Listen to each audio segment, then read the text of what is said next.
कहानी की शुरुआत में बताया जाता है कि एक विशाल एस्टेरॉयड के पृथ्वी से टकराने के 5 साल बाद दुनिया की लगभग 75% आबादी खत्म हो चुकी थी।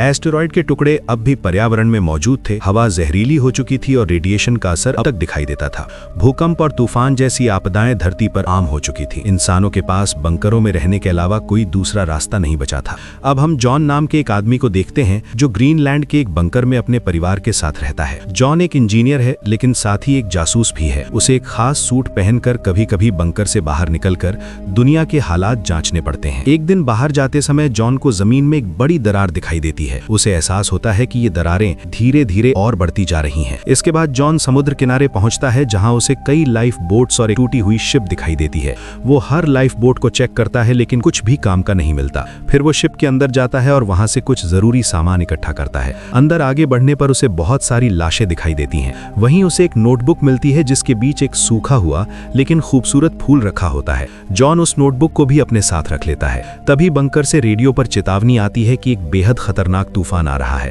जॉन पूरी ताकत से दौड़ने लगता है क्योंकि तूफान तेजी से उसकी तरफ बढ़ रहा होता है। आखिरी वक्त पर वो गेट के ऊपर से कूदकर बंकर के अंदर घुस जाता है और समय रहते दरवाजा बंद कर देता है। जान बचने के बाद जॉन सदमे में बैठ जाता है और सोचता है कि वो मौत के कितने करीब था। इसके बाद जॉन अपने थेरेपिस्ट से मिलता है और दुनिया की बिगड़ती हालत को लेकर बात करता है। थेरेपिस्ट उसे समझाता है कि हर कोई इसी डर में जी रहा है और बस दिखावा कर रहा है कि सब ठीक है। वो जॉन से कहता है कि जो तुम्हारे हाथ में है उसी पर ध्यान दो, अपने परिवार के साथ समय बिताओ और खुलकर जियो। इधर जॉन की पत्नी एलिसन दूसरे बंकर में नेताओं के साथ मीटिंग कर रही होती है। वहां खाने पीने की कमी पर चर्चा हो रही होती है। तभी एलिसन को मैसेज मिलता है कि जॉन सुरक्षित लौट आया है। उसी मीटिंग में डॉक्टर अमीना बताती है कि एस्टेरॉयड से बने गहरे खड्डे रहने के लिए सुरक्षित हो सकते हैं, लेकिन एडम याद दिलाता है कि ये खड्डे फ्रांस में हैं जहां लड़ाई चल रही है। तभी अचानक भूकंप आता है और पूरा बंकर हिल जाता है, लेकिन लोग इसे आम बात मानकर फिर शांत हो जाते हैं। एलिसन याद दिलाती है कि बाहर अभी भी कई लोग फंसे हुए हैं और उनकी मदद करनी चाहिए। एडम इसका विरोध करता है लेकिन वोटिंग में एलिसन की बात जीत जाती है।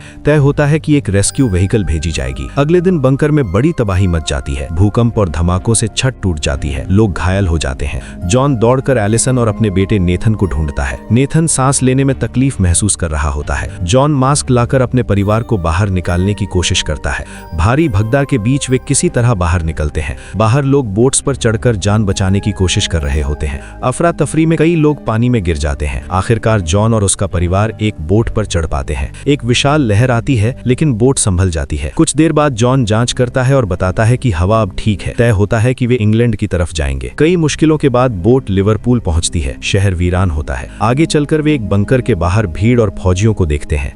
बहस के दौरान एडम को गोली मारती जाती है। हालात बिगड़ जाते हैं और तूफान आ जाता है। जॉन अपने परिवार और अमीना के साथ वैन में लंदन की तरफ निकल जाता है। रास्ते में एस्टेरॉयड के टुकड़े गिरते हैं और ड्राइवर मारा जाता है। अब वे पैदल आगे बढ़ते हैं। आखिरकार वे लंदन पहुंचते हैं जहां मैकेंजी उन्हें अपने रिटायरमेंट होम में शरण देती है। वहीं जॉन को पता चलता है कि उसकी तबीयत गंभीर है और उसके पास ज्यादा वक्त नहीं बचा है।